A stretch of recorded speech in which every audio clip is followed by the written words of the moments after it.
envisioning there, now that we're a number of months into this process, how could those reparations take shape? What form? Yeah. I think it runs a gamut. It can be anything and anything. And I want to be careful, and I want to be sure to not set any limitations on what the community recommends as the best way to do reparations.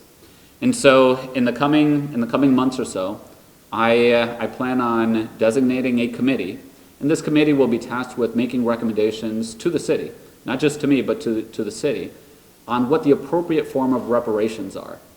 Understanding that we are just one city, and we cannot undo all of the injustices of the past. We cannot right all of those wrongs. But what we can do is that we can get the ball rolling. We know that there's been a bill in Congress that has been proposed for many, many years around studying reparations. It's never made it out of committee. It's never made it anywhere.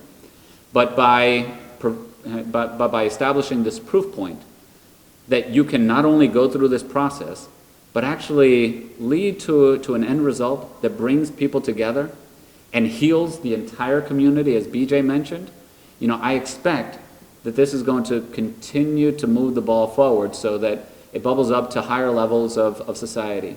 So it's not confined to the work that we're doing here in Providence, but we're seeing other institutions in our city, perhaps state government, and then eventually perhaps the entire federal government take this on as a needed reform.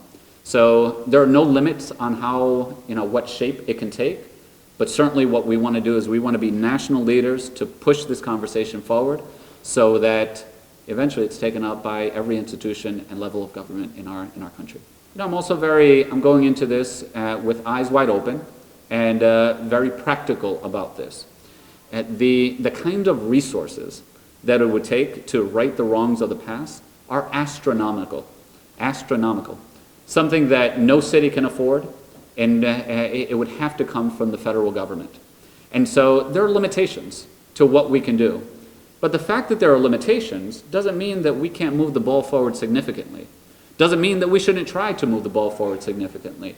And that's what this effort is all about. Even if we can't get all the way home, I'm determined, as we have already done, to continue to move forward, not just in the conversation, but in the actual tasks and in the work.